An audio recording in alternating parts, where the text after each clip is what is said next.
Hello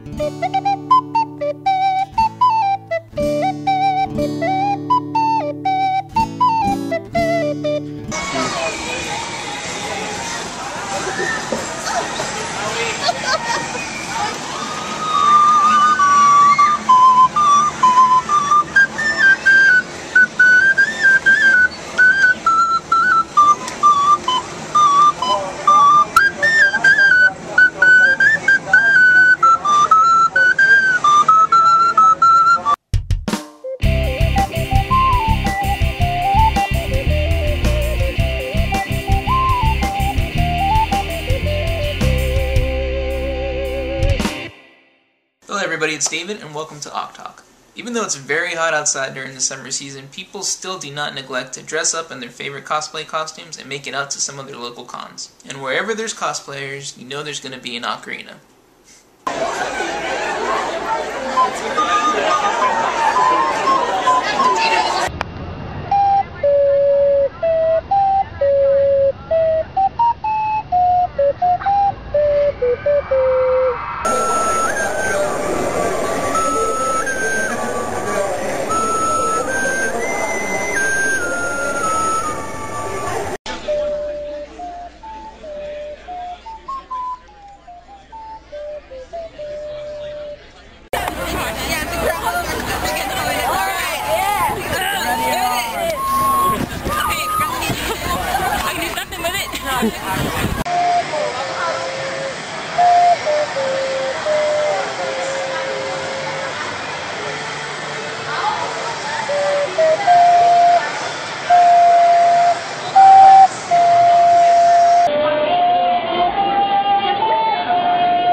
So if you'll be attending any more cons this summer, please don't forget to bring your Ocarina because there's tons of opportunities to raise some Oc awareness.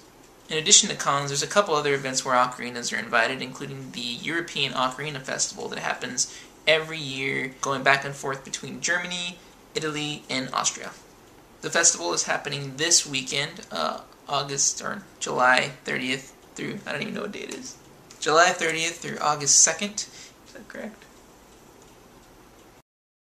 July 30th through August 1st. This is by far the largest Ocarina event that happens around the world, and it brings together people like Osawa Satoshi from Japan, amazing performer, Fabio Galliani from Italy, another amazing performer, some makers like Oliver Gosselin from France, Noble Ocarina from Korea, Focal Link from Taiwan, and next year it's going to be back in Bodrio, Italy, and I'm really hoping to make it to that one.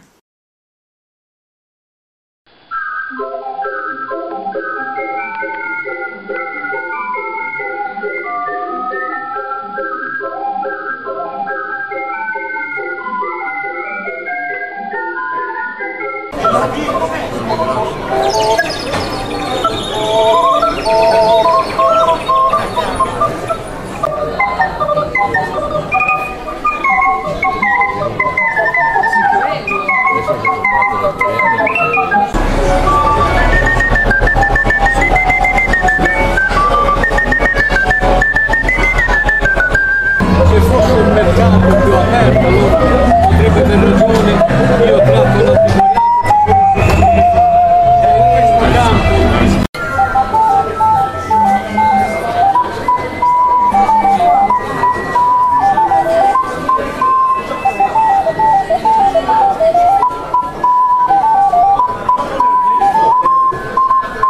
Other Ocarina events happening at the end of the summer are San Antonio Ocarina Guild meeting, which is happening this coming Thursday, August 5th. We're going to have a very special guest, Miss Nancy Rumble of Tingstad and Rumble, which I mentioned in the last Talk episode. And she's going to lead us in a few songs and do a mini workshop, so that's going to be extremely awesome. And if you live in the Chicago area, there's going to be an event happening August 13th through 15th. They're getting a guild started over there, so if you'd like more information about the events that's going to be happening with them, or how to get in contact with the guild leader there, you can go to octalk.net/forum. And speaking of this Nancy Rumble, she just released a compilation of some of her favorite ocarina tunes that she's composed over the last 25 years, and it's got some amazing music on it from all sorts of different styles, and it's really, really cool stuff. And I'm planning to do a review of it on the next Octalk podcast, so if you'd like to check it out now, there should be a link somewhere on the screen or in the description, so look forward to that Octalk review coming up in the next couple weeks.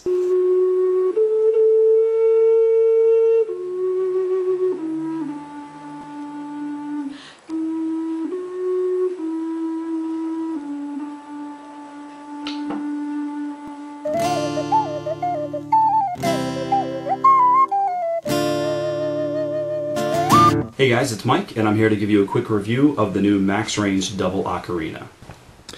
The MaxRange is the latest innovation of Oc designer Oca Revolutionary. It comes in this pretty blue and green finish, and it also comes in a glossy black finish. It's tuned accurately to the key of Alto C. What sets the MaxRange apart from normal double ocarinas is that the second chamber has a thumb hole, which allows for an extended range.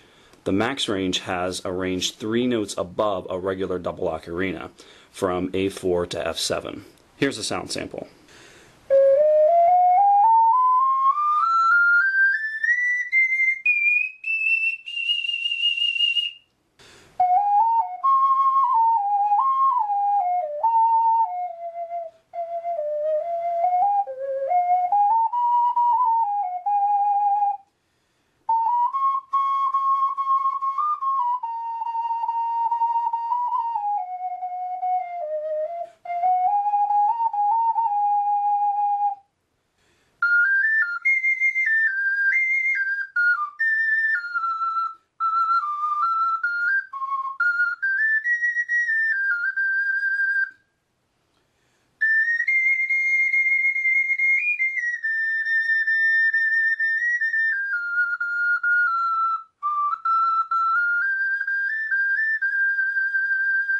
When you first hold the ocarina and try to play it, it's probably going to seem a little weird to you, maybe even a little uncomfortable, because you're not used to having to put your right thumb in a specific place. But that should pass pretty quickly. It felt a little awkward to me at first, but after just a few times it comes pretty naturally, and I don't mind it at all.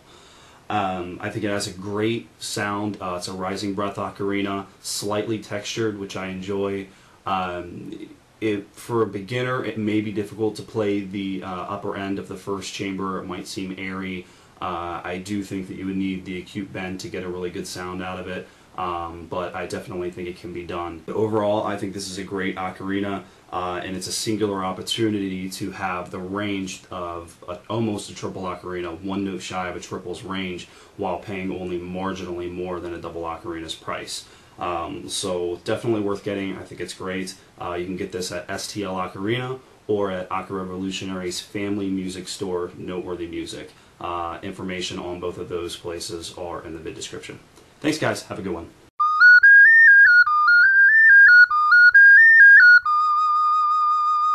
One of the biggest questions I get asked, not just when people are starting on the ocarina, but also when they've been playing for a while, is when should they move up to a double or a triple? Usually it's because of the range or just because they can't get a particular key that they like to play for a song. So to answer that question, my good friend Chris, also known as Subakuryo on the Ocarina forums, is going to give you some of the pros and cons of each. Chris? Hello all, Suba here. First up, let's talk about single chambers. The most common single chamber with the most range is the 12-hole Alto C transverse ocarina, or as we Westerners lovingly call it, the sweet potato. It has a little more than an octave and a half range. In other words, a total of 13 notes, or chromatically 21 notes. And for many pieces of music, the amount of range will be enough to fit a piece in its original key, such as the Ponyo theme. However, many pieces will not fit on the 12-hole for several different reasons. For example, the tune Clock Town usually starts on the note D, but you'll find that on a 12-hole, the range is not enough to fit that piece unless you transpose it down to start on C. And that's what most 12-hole ocarinists do. Now, while transposing a song may solve the problem for some songs, there are other songs where it won't fit the ocarina, or it would be a bit difficult if you do transpose, such as the entire Zelda's Lullaby. And for this reason, there are all sorts of ocarinas out there in different ranges, keys, and pitches. Now, this is where multi-chambers come in. Multi-chambers are for those who love ocarinas but want an extended range to open up opportunities to play more pieces in their entirety. The most common multi-chamber that ocarinists have would be the double alto C ocarina. And this ocarina is basically 12-hole with an extra chamber attached to it to extend the range. So in a sense, two ocarinas attached to each other, one for the lower notes and one for the higher notes. And oftentimes it will have a 2-octave range plus 2 subtonic notes. So a total of 17 notes, or chromatically 28 notes. This may not seem like much to you, but it greatly increases the number of pieces you can play in their entirety. For example, Ballad of the Windfish, a personal favorite, and again, Zelda's Lullaby. Some people who are shopping for ocarinas are intimidated about how different and difficult it may be to play the double in comparison to a 12-hole. But don't worry, it isn't that much different. Playing songs that fit on a 12-hole on a double won't throw you for a loop. It's actually very similar. The only thing that may be difficult with double ocarinas in general is learning to chamber switch between the two chambers properly and efficiently. But I can promise you that with a little bit of practice and dedication it will come to you sooner or later. If you've got any more questions, go to our forums at www.octalk.net/forums. Period. And I'll see you around. Sergeant out.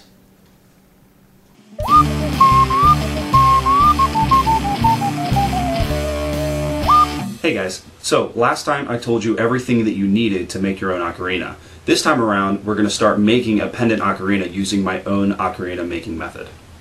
Okay, so the first thing you'll want to do is roll out a slab of clay, and you're going to take a cap, and you're going to make 2 impressions, just enough so that you can see the shape. You're not going to really press down very hard.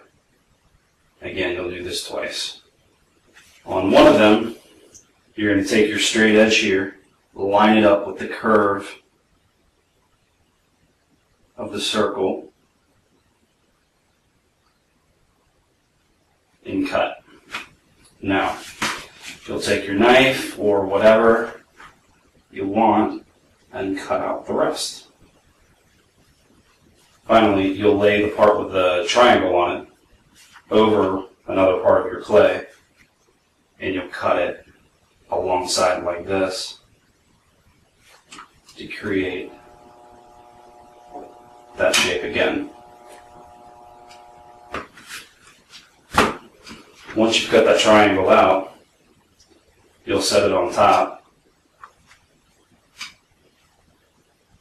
and trace the indent of the circle on there again and cut it out so that it matches the first one. So, when you're done, you'll be left with these 3 pieces. So next time, we'll take the pieces that we made today and assemble them to make the body of your ocarina. Until then, thanks a lot, guys. Have a good one. That's pretty much it for this episode. Don't forget about our weekly composition assignments hosted by Turbo852. We're really lacking in new ocarina music, so this challenges us to create new music that everybody can play. And this last challenge was to create a sad tune, assignment number 10, and you can find out more information about that in the link below, or just visit the Octalk forums at octalk.net/forum. Thanks so much for watching, and I'll see you next time.